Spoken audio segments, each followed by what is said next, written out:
Vamos lá. Essa semana nós estamos falando sobre a reforma religiosa. Então, nós temos que saber, principalmente, o que foi, por quê e qual o resultado disso, certo? Então, o que foi? Foi uma grande transformação religiosa na época moderna, né, que rompeu com a unidade do cristianismo, ou seja, foi ali que se criou várias igrejas cristãs. Até ali só tinha a Igreja Apostólica Romana Cristã, certo? Então, vamos anotar aqui, então, o que foi? Grande transformação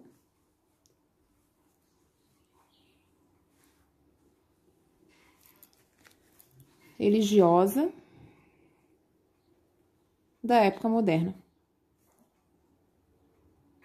Por que época moderna? Porque nós estamos falando aqui de um período entre a Idade Média e a Idade Moderna. Nós sabemos que na Idade Média a Igreja Apostólica Romana era uma das principais.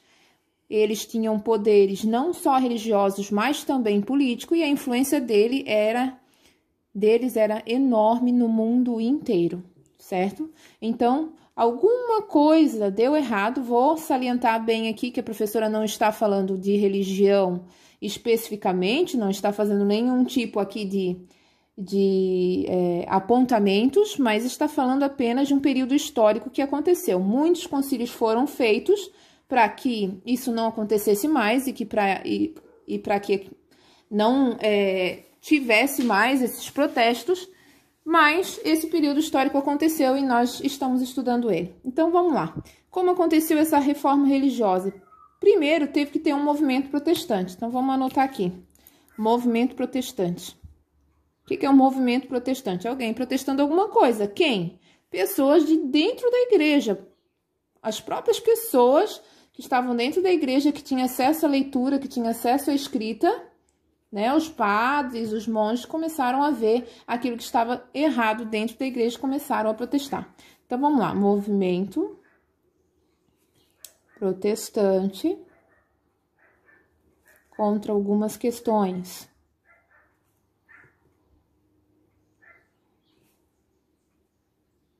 Da igreja. Agora, quais questões são essas? Então, vamos puxar aqui um item, motivos. Quais motivos? O que as pessoas estavam protestando? Primeiro motivo, venda de indulgências. Mas o que é venda de indulgências? Era uma carta de perdão, tá? Vamos supor aqui que eu fui lá e pequei. Eu fui lá e roubei porque eu estava precisando, porque eu queria um pouco mais daquilo que o meu vizinho tem. Aí eu ia lá e roubava e ia até a igreja, pagava pela carta de indulgência e estava perdoada, tá tudo certo, tá? Outra coisa que eles protestavam, venda de objetos sagrados, que também eram chamados de relíquias. Costumavam vender muitos espinhos da coroa de Jesus, imagina, centenas de espinhos, é claro que não pode ser todas da cabeça de Jesus, certo? E vários outros objetos. Pessoas tinham que, por exemplo, pagar para beijar o crânio de João Batista. Então, tinha muitos itens ali, vocês podem pesquisar um pouco mais esses itens sagrados, essas relíquias, que vocês vão encontrar muitas delas, certo? Outra crítica era sobre cobranças indevidas. Apesar da igreja sempre pregar contra a usura e contra, por exemplo, as pessoas cobrarem juros e tudo mais, eles cobravam bastante o povo, tinha bastante cobrança de ofertas e dízimos e que eles não entendiam, o povo não entendia naquela época muito bem como funcionava. Até porque a missa era diferente de como é hoje, certo? O povo não tinha acesso à Bíblia, eles não poderiam ler a Bíblia nem ter acesso à palavra. Só quem tinha acesso era quem fazia parte do clero. Então, eles só sabiam aquilo que ouviam os padres ou os bispos falarem. Então, ficava complicado para eles entenderem algumas coisas.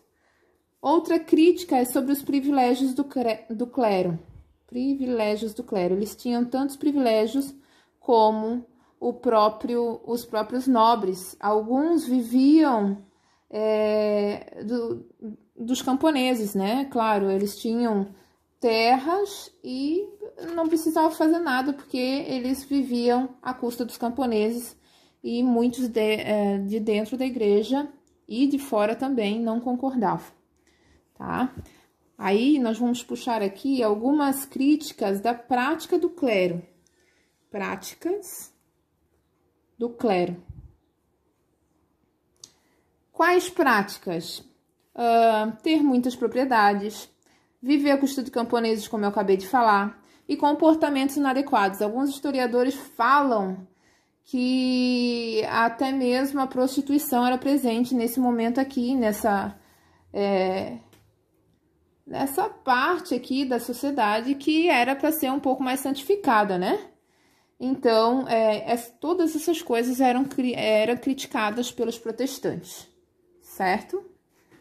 Principais protestantes, vamos puxar mais um item aqui, principais protestantes. Então, a professora quer que vocês conheçam pelo menos 3 deles, certo? Principais protestantes. O primeiro deles é Lutero, Martinho Lutero. Ele foi o cara que teve a grande coragem. Vocês devem lembrar que durante a Idade Média, quem falava contra a igreja, qualquer coisa contra a igreja, era morto em fogueira ou enforcado. De alguma forma, a pessoa era considerada herege e era morta violentamente, certo? Lutero foi o primeiro cara que teve coragem de escrever contra a igreja e pregar essa escrita numa das igrejas na Alemanha, na porta da igreja. São conhecidos como 95 teses de Lutero, certo? Como é que Lutero não foi morto imediatamente? Lutero era um cara muito conhecido, além de ser padre e monge, ele também era advogado e ele foi protegido por príncipes naquele período.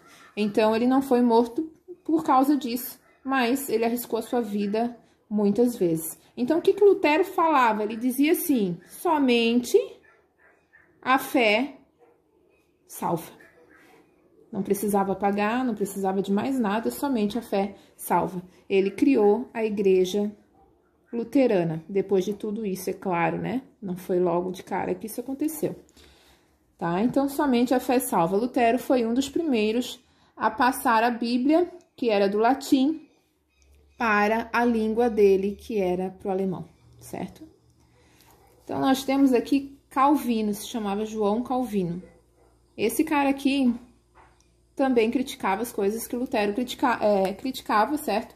Mas ele falava sobre predestinação, ou seja, as pessoas já nasceram predestinadas à salvação ou à perdição, certo? E havia uma coisa interessante no Calvino, ele incentivava a prosperidade. Ou seja, ele dizia que um sinal de que você nasceu para ir para o céu, nasceu porque já é salvo, era você ser próspero.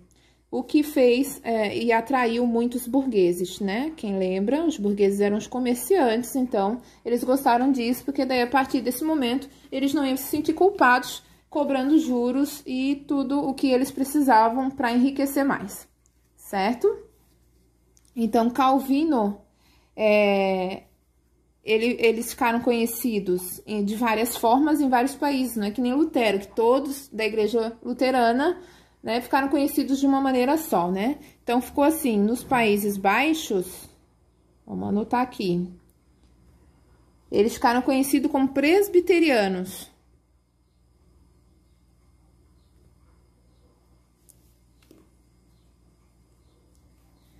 Na França, ficaram conhecidos como huguenotes.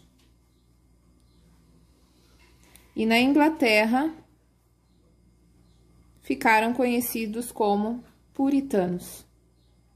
Foi aqui que iniciou toda a trajetória protestante, certo? E nós temos um terceiro protestante, que de todos eles, os motivos são os mais diferentes possíveis, que é o rei Henrique VIII. Por que o rei Henrique VIII rompeu com a igreja? Por que ele também protestou e criou uma outra igreja? Ele queria se divorciar porque a mulher não dava herdeiros homens para ele. Então, a igreja não deu o divórcio para ele e disse que ia excomungar ele. O que que ele fez? Ele criou uma nova igreja. Claro que outros motivos políticos e econômicos estavam aí, porque Henrique VIII também estava de olho nas terras da igreja, que eram muito grandes e poderosas, certo? Então, ele criou a igreja, vamos colocar o motivo aqui, né? Divórcio. E ele criou a igreja anglicana. O chefe da igreja anglicana, então, era o próprio rei, certo? Então, a grande diferença aqui é que todas as igrejas são parecidas com a romana, só que a diferença é que tudo que eles criticavam não tinha nessa igreja, né? A de Lutero, por exemplo, eles podiam casar, que era coisa que a igreja católica vai decidir que não pode na igreja católica. Nós temos que saber que nem sempre a igreja foi da mesma maneira. No início, os padres podiam casar, daí, por questões econômicas, foi decidido em concílio que já não podia mais, que tinha que ser celibato, certo? E aí, aqui, Lutero dizia que não tinha problema, então, eles podiam se dar em casamento. A igreja de Henrique já era idêntica à católica, era idêntica à romana, tá? O que mudava? Mudava que, em vez de o Papa mandar na igreja, era o próprio rei que mandava. Inclusive, os bispos das próprias igrejas, alguns foram obrigados a ficar no domínio dele e aí participar dessa igreja, certo? Nós sabemos, né, que nesse período a monarquia era absolutista e ele podia fazer o que ele bem entendesse. Quem não obedecia morria. Então, isso aqui tudo aconteceu devido aos interesses do rei, certo? Nós temos, então, claro que todos esses protestos vão gerar uma reação da igreja. Então, a reação foi chamada de contra-reforma. O que aconteceu nessa contra-reforma? O que foi essa reforma primeiro, né? Foi um movimento que surgiu em decorrência e em consequência do protestantismo. Então, vamos colocar aqui, movimento que surgiu como consequência, como consequência do protestantismo.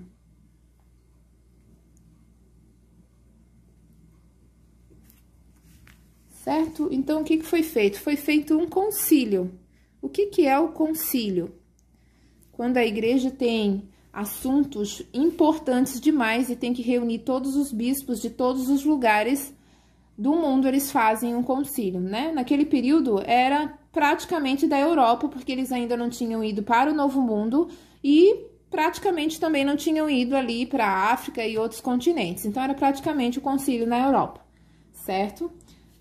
Então, chamado Concílio de Trento. O que foi decidido nesse concílio? Vamos lá, então. Ele reafirmou os dogmas da igreja. Vamos anotar, reafirmou dogmas. Quais dogmas que ele reafirmou? A Eucaristia,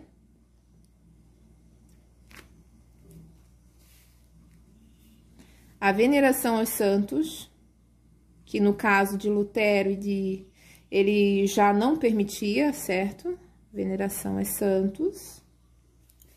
A validade dos sacramentos.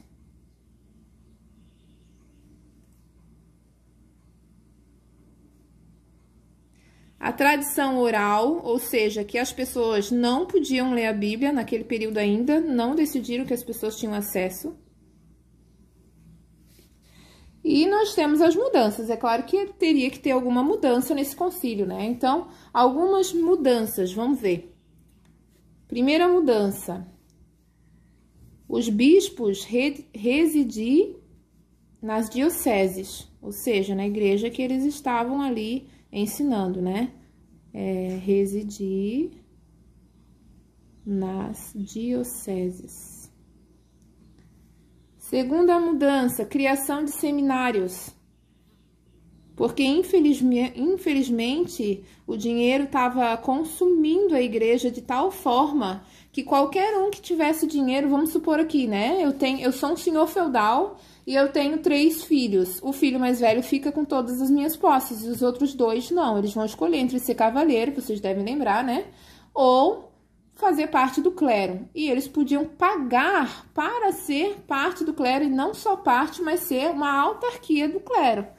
Então, isso vai ter que, bom, não terminar totalmente nesse período aqui, mas eles teriam que fazer parte desse seminário e aprender sobre a Bíblia primeiro.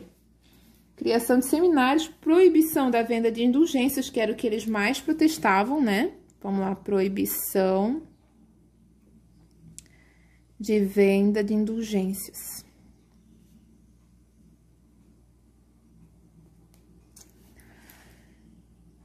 Mas eles criaram também o índex. Gente, o índex é uma lista de livros que era proibida para os cristãos de ler. Geralmente eram livros escritos por cientistas e por pessoas que pensavam diferente da igreja, certo? E eles criaram também a Inquisição. A Inquisição nós vamos estudar um pouquinho mais para frente, mais especificamente, tá? Mas vai ser um tribunal que vai decidir quem é herege e quem não é. E, infelizmente, esse tribunal vai matar muitas pessoas inocentes. Então, nós vamos ficar até aqui por enquanto e até a próxima.